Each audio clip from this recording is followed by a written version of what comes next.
Like హ్యాపీగా. That's what we believe from the beginning. And నేను first నుంచి చెప్తున్నా 200% మీరు ఎప్పుడు రిలీజ్ చేసినా ఈ సినిమా బ్లాక్ బస్టరే.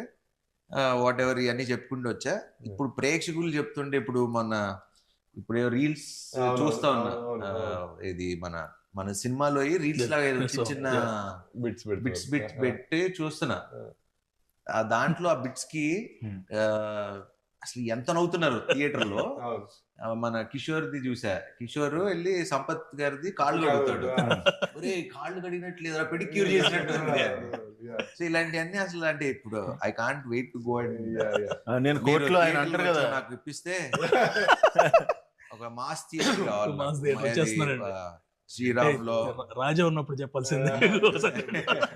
నాకు శ్రీరామ్ లో భ్రమరాంబ అట్లాంటి మాకు భ్రమరాంబ వచ్చేస్తుంది. అవునా? అలాంటివి వస్తే కొంచెం వెళ్ళి నవ్వుకుంటాను.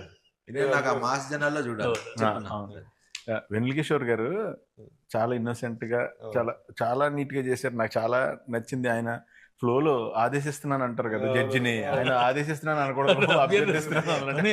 ఓకే అండి. అంటే ఆయన నెక్స్ట్ అంటే ప్రతి చిన్న మైన్యూట్ ఇది కూడా శుక్రకన్నాలు పడుకునే పాకెట్ లో పడుకునే నేను నాకు చూస్తున్నప్పుడు ఎక్స్టెన్షన్ నోట్ వచ్చేసింది దానికి. జనరల్ గా మనం చేస్తుంటాం కదా. రఘుబాబు గారు అడిగితే తిను అంటాడు కదా, తిను ఇలాగా సో ఎలాగా పడుకున్నాయి కాబా అని చెప్పేసి అన్నప్పుడు రఘుబాబు గారు కూడా తీసి మళ్ళీ జేబులో పెట్టేసుకుంటారు. నేను ఆ స్పాట్ లో ఉంటుంటే అది అంటే నా జాబే అది కదా. ఫస్ట్ నుంచి మాక్సిమం ఎక్స్టెన్షన్ ఎంత దాకా ఇంప్రూవైజ్ చేయొచ్చు ట్రై చేస్తాం కదా. అప్పుడు రావు గారు ఇంకెలాగ ఉపయోగం లేదా సరే అని నాకు ఇలాంటి అంటే నువ్వు ఆల్రెడీ ఏబిసిడి రాసావు కాబట్టి డిఎఫ్ ఐడియా అవుతుంది. మళ్ళీ అది నువ్వు రాయలేదనుకో మాకు రాదు ఏబిసిడి మేము అక్కడ.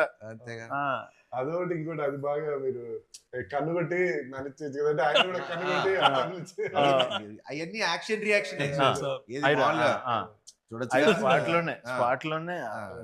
స్పాట్ లో అది నాకు సత్య రియాక్షన్ లో టాప్ రియాక్షన్.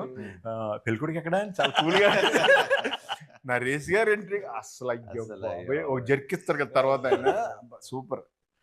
అదొకటి మీ ఇద్దరిది ఆ ఇంట్లో స్కూటీ ఎలా నడుపుతారు మన ఇద్దరు ట్రాక్ కూడా కొంచెం నాకు కొత్తగా ఉంది. నాది నేను ఇప్పుడు దాకా చేసిన ఇక్కడ చేసిన దాంట్లో అది కొంచెం అంటే వాడు స్టోరీని బిగిస్తున్నాడు, ఆడు ప్రాబ్లం అవుతున్నాడు హీరోకి, మళ్ళీ నేమో సొల్యూషన్ అవుతున్నాడు హీరోకి, మళ్ళీ జాలి పడుతున్నాడు, మళ్ళీ హీరో వల్ల మోసపోతున్నాడు. అంటే ఇన్ని షేడ్లు ఉన్నాయి అందులో. హైలైట్ నరేష్ గారు హైలైట్